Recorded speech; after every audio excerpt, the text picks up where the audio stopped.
Nous sommes ici à l'école élémentaire du Glisberg, qui, c'est une première depuis la rentrée 98, accueille en CM2 3 jeunes filles sociétaires du pôle sport de gymnastique rythmique. Aline, Clémentine et Géraldine ont quitté leurs écoles respectives pour se rapprocher du Krebs distant d'à peine 1 kilomètre. Et pendant que leurs copains de classe s'adonnent au sport, arts plastiques ou récréation, elles rejoignent le praticable, un régime qui ne contrarie en rien la vie de l'école du Glisberg classée en zone d'éducation prioritaire et dont instituteurs et directrices n'ont pas hésité à jouer le jeu.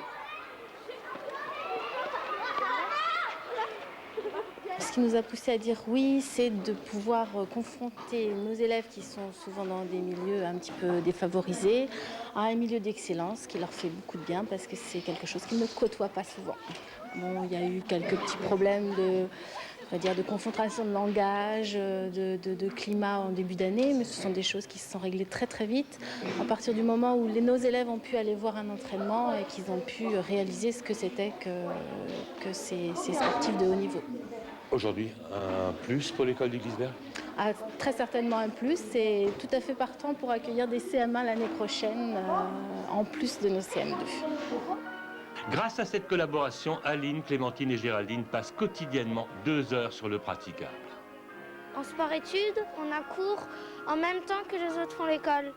Et pendant que nous, on est à la GRS, ils font des jeux, du sport et des trucs comme ça. Donc on prend pas de retard. Et alors, le soir, on fait les devoirs.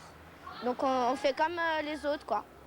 Important justement de faire comme une autre élève et de pouvoir faire son sport, Géraldine. Ouais, c'est très bien, je trouve. C'est pour ça que j'ai accepté. Tout ça, c'est en harmonie. Alors, la petite est parfaitement épanouie. Elle a encore son mercredi après-midi pour jouer. Son samedi après-midi, c'est super. Pour peu réduite. Mais je dirais que sur sa vie journalière, non, elle a plus de temps pour elle pour se reposer.